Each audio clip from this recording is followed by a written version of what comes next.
In the fertile river valleys and along the fjords, a modern farming industry operates today, often combined with other forms of livelihood.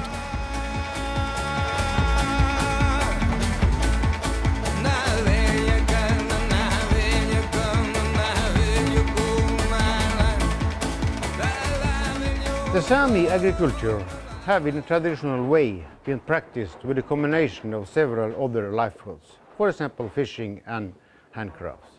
Farming combined with fishing, hunting and trapping is as old a Sámi industry as reindeer herding. It's first and foremost sheep and cattle that form the basis for Sámi farming.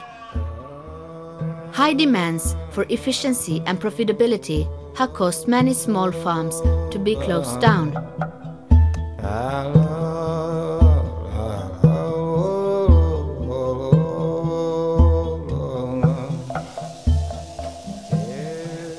Those who today make a living from farming operate profitable businesses.